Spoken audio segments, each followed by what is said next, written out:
Hi folks, thanks for joining me for this week's vlog. Many of you may recognise this venue.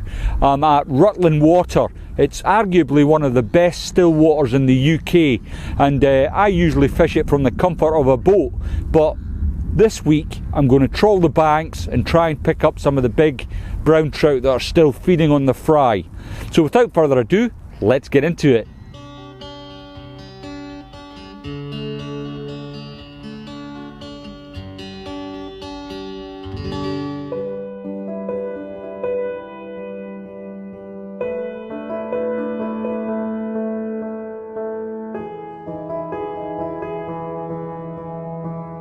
Well, I'm joined today by Tom Finney. He fishes the banks here at Rutland quite a bit, and we've already started before first light. Actually, we were out and Tom had a couple of cracking fish, as you've seen in the video, but the images aren't particularly good because of the lighting. But Tom, what's our approach today then? What do you think the best bet is tackle wise? So we're going to be fishing fry patterns today because the fish are really hard on the roach and perch fry at the moment. Yeah, I've seen them splashing about quite close in. They have been. It started off a bit slower today. Normally we'd see quite a few more brownies and rainbows chasing, but hopefully now that this breeze has come up a bit, we'll see a bit more activity. So when I'm approaching these fish on the bank, I tend to like to have a few rods set up. Yeah, I've set up a couple of rods actually. So the first rod I've got, this is a 9'6" 7-weight flow rod with a floating line. So this is actually Witchwood's entry-level rod. It's quite well priced, but it performs remarkably for the money. Yeah, I did a review on the flow rod actually, and I'll stick a little description up in the information bar to that. Yeah, great rods. Great if you're getting into fly fishing. You don't go as much. So on that, I've just got a floating line and I've got two minky patterns. So this setup I'll often use if I can see fish smashing about. And I'll chuck these minkies out and I'll just fish them back dead slow, almost static. Yeah. And it is a good method for when the fishing slows down and for during the middle of the day. Fishing this method will snag you the odd fish. Yeah. Actually the takes have been quite phenomenal, haven't they? It's sort of juddering takes. They have been. You've got to step up on your leader a bit here. I'd say £10 minimum today. Yeah. Yeah. So on that, next rod I've got, this is one of my favourite rods. This is the Witchwood RS2. Yeah. This is a 10-foot 7-weight SLA reel, really light reel, lovely to fish with.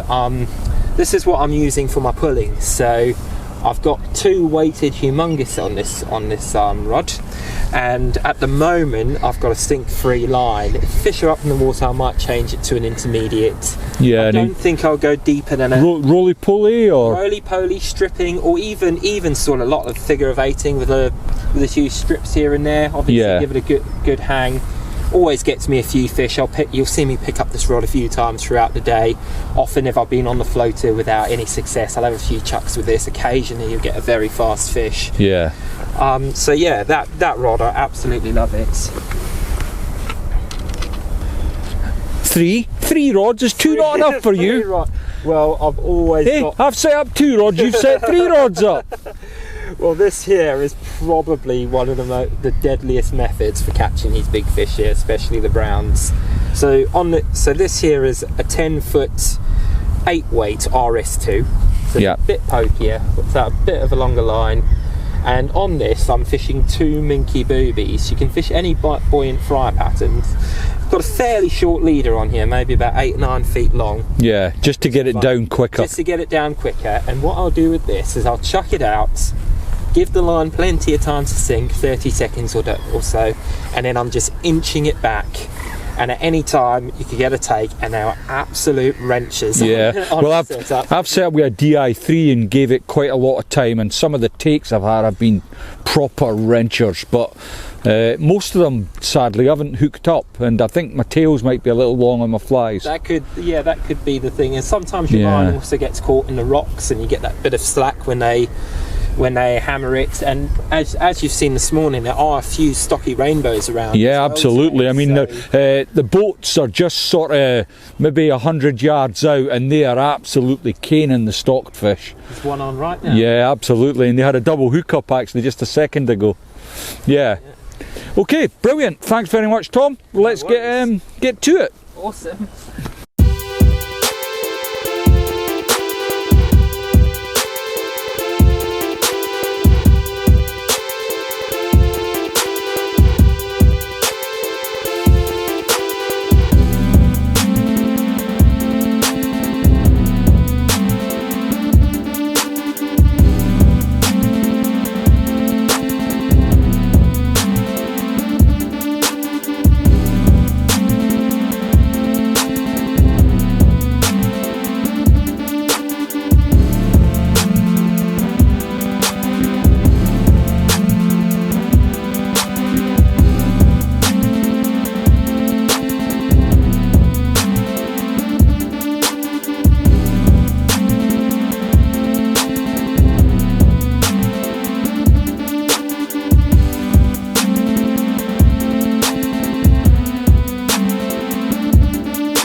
Different methods and techniques, but none of them seem to be working.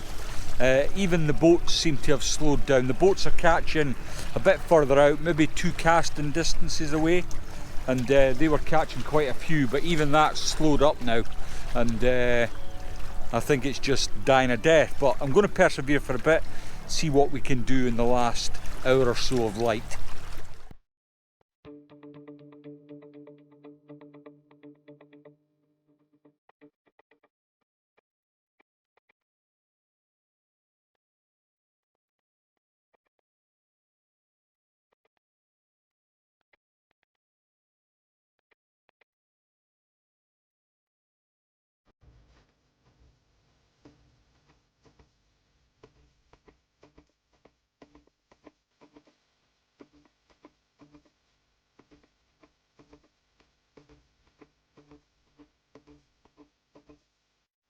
Well, the light's really fading fast now, and I wanted just to do this last piece to camera.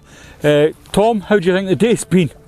It's been a bit tricky. I think that massive pressure drop has definitely played into things today. And that weather front that came through didn't help the situation, did it? No, but as anglers we always have excuses. Yeah, I've usually got my excuses in early, but I've had such a good run, I can't really complain.